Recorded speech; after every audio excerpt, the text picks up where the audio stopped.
The steaming, corrupt, crime-filled Windy City may have been all those things. But I built a place in the toddling town where everything was perfect.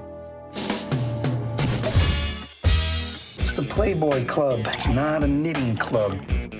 The show, conceptually, is going to take you back to a magic time. The time of retro chic, a time of the Rat Pack, a time in which it was the beginning of so much. Good evening, Mr. Dalton. How are you tonight, Kate? When I think of the Playboy clubs, I think of a kind of exclusivity. And somehow I picture myself standing outside the door, not quite getting in. It was sexy and beautiful, and there was mystery and intrigue, and everybody wants to know what was inside the Playboy Club. Take one. Rolling. Background. Action. Nick Dalton is the guy that everybody wants to be, and, you know, the guy that every girl wants to be with. He's very well connected. He's young, he's a successful attorney, he has political aspirations, all these things that make him look on the surface absolutely perfect, but he has a past, you know, he still has to deal with occasionally. What breaks our pact after 3 years, Gus? I want you to look for Bruno. I'm not in that business anymore. This isn't business. This is family. Don't forget, he gave you a home when you had none, and then he let you leave. All right, here we go. Hey, Mark. I don't think we've met. I'm Nick Dalton. To be the ultimate playboy, you do have an issue with women. Oh, it's lovely to meet you, Mr. Dalton. He's with the ultimate playboy bunny, which is Carolyn, his girlfriend. But at the same time, this new girl comes in and she takes his breath away. You're so smart. It'll be interesting to see what happens with that, like, kind of trio. Doorman went on a potty break. Carolyn, please let me explain.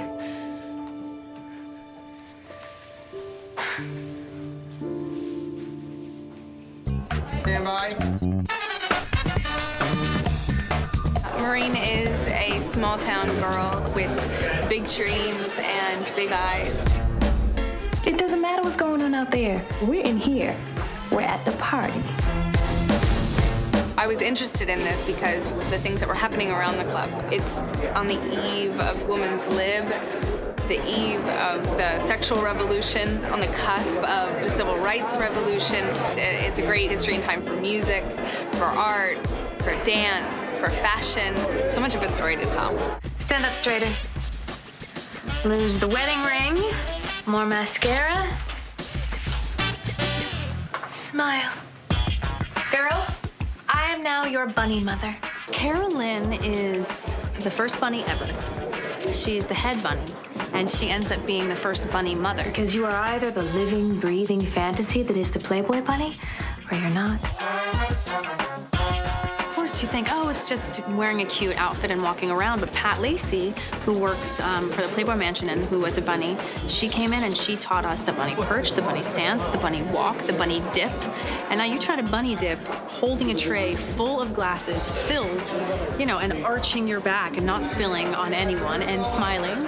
I have a newfound respect for those women who are able to do it. You know, being a waitress is hard enough. Try doing it in a bunny costume. Hey, waitress, there's no prices on my menu. Because everything's $1.50. Everything? If it's on the menu, it's $1.50. If it's not on the menu, it's not for sale. And I'm not a waitress either. I'm Bunny Janie. Bunny Janie is a lot of fun. Bunny Janie is the life of the party. Maureen, there you are. I think I'm having the most fun of anyone on this whole show. She's free, she's full of life. She's obviously got some issues that, you know, she's sort of hiding. I can't marry you, and I can't tell you why.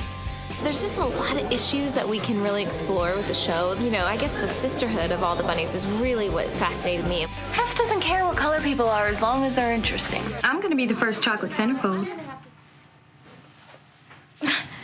I am. You can't discriminate against these babies. When I put this costume on for the very first time, honestly, I felt like a woman.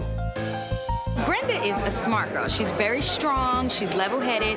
Brenda's that girl that you come to and you can just talk to, and she's a good person. And what else do they say about him? That he's brilliant, that he's a fool, that he's everything you want, and that he's everything you don't. These bunnies were very independent, very strong-willed. These girls, you know, were saving for school, they were getting an education, they were starting businesses later in life. So I think they learned a lot of skills that were taught right here in this Playboy Club. These are powerful women that were able to change the world. We're the safest, luckiest, richest women in the world. I didn't mean to kill him. You can't have us all. They're gonna think we're criminals. I'm gonna stay till we are. I can't cut you guys in on the club. Just listen to me and do exactly as I say. That was my kingdom. It was the place where dreams came true.